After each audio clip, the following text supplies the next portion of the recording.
Hello, we're back in the woods. I know, it's been a long time coming, but here I am. And to be honest, it's a tonic. It really, really is. But we haven't got much time. So what I thought I'd do is try and revisit some old skills I haven't done for a long, long time. These skills I think are important to learn and to keep your hand in, okay? How I see things is if you practice something and you get good at it, it's awesome. But if you let it slide for too long, the chances are when you want to rely on it when you really need to, it could let you down. So it's a good idea now and again just to get a practice, okay? So it's Flint and steel time and everything's wet, so who knows? Wow, looking at the floor and all of the rainfall and the damp, it's in the high 90s humidity. Everything is soaking wet and damp, which makes firelighting very, very hard to do indeed. So what we try and do is we try to prepare ahead of the game. This is where I see preppers and preparedness comes in rather than bushcraft, okay? Sometimes you may need to light a fire quickly, okay? And if you haven't got prepared materials ready, it could spell big problems. So what we have here is a bag containing my primitive firelighting kit inside. And also, as I said before, because everything's wet, always make sure that you carry some dry tinder. This happens to be birch bark, which has been peeled, dried and sealed. And also, trying something different today is a piece of jute twine. Now you can get that very, very cheap in most hardware stores and even supermarkets in gardening centres these days. It's a very, very useful bit of kit, as you'll see in a minute. Okay, so this is the primitive fire kit, which I like to carry as a backup at all times in my bug out bag. This is the first time it's been shown. What this is an old Altoids tin, as you can see. This has been used to make char cloth. As you can see, the hole in the centre and a ranger band just keeping it secure. For those of you who don't know, all the ranger band is bicycle in a tube. Okay. Once the flame gets established, you can put that on the flame carefully and it will burn hot and bright, giving you a chance to build your fire. Now we've got some dried materials in here, some char cloth, as you can see. Now I bought this a while ago, used it a few times, and it's absolutely amazing. I just do my flint and steel with this now. Brought it from Beaver Bushcraft. I'll put the links below. Follow them on Instagram, they're brilliant. There's some really, really good and traditional pieces of firelighting and stuff there. I absolutely love this. This is a keeper, alright? And with that you get like loads of really choice pieces of flint. Not everyone has access to flint in their region, okay?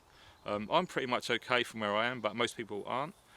But that, believe you me, they choose the best bits, razor sharp, and it pretty much guarantees results every single time, okay? And inside there we got some chaga, which is just a fungus dried out, which you can catch a spark and create fire with. Char cloth, as we said, and some cramp balls, which have been broken up. King Alfred's cakes, if you want to call it that. Okay, so what we've got now is we've just taken some birch bark out of the bag. As you can see, this has already been harvested and left to dry before putting in a bag.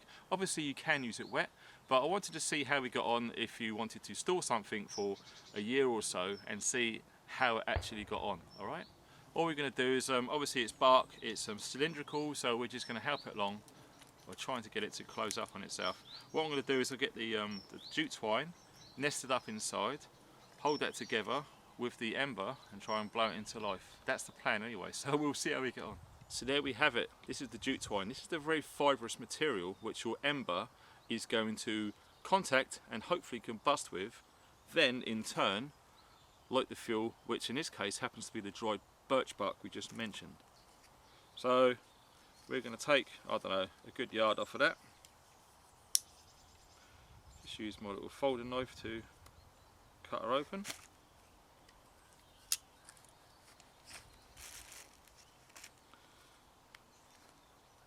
Anything like this, put it away, keep it dry. You don't want it on the floor getting wet. Now, if you can see already on this, it's already starting to undo. That's what we want. We want to try and undo it all, pick it all and fluff it up. It's a bit of a laborious process, but we're going to do that and come back. So there we have it. That probably took about 5 minutes to do that. It is quite finicky. For those of you who have bitten all the fingernails off, you might struggle a bit. But it got there in the end, and it's the same old rule, you know. All of the success comes from the preparation and knowledge that you put into whatever you do. Okay, so that's pretty much us with the tinder bundle, as it were, to go inside the birch bark. Okay, so you've got your flint there, all of the sharp angles. It's just trial and error. Okay, now you try your own technique, your own way. Eventually you'll get there with practice. Okay, you got the striking edge there, and you got the flint there, and you just practice at first.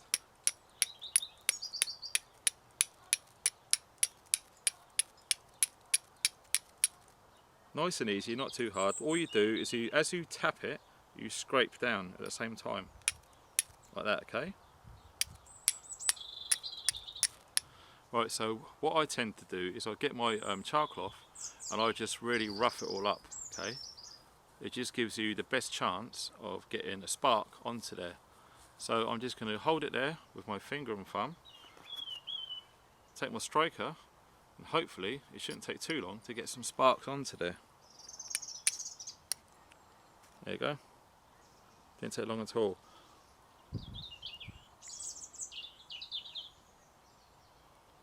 Right, we've got our burning ember. I'm going to put that inside. Close it together.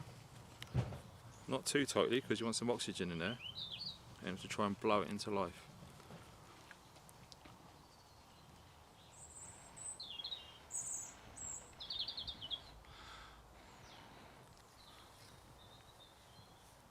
And that's it.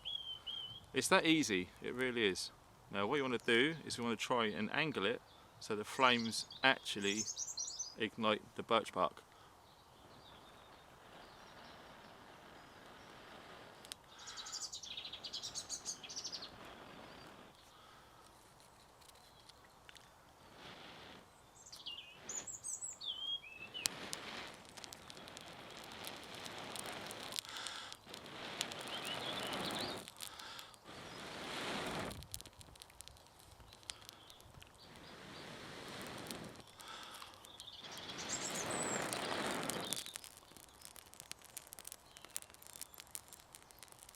And there you have it. That's the start of your fire. Put it into your prepared kindling and away you go. Hope you've enjoyed the video. Thanks for watching, guys. Stay funky.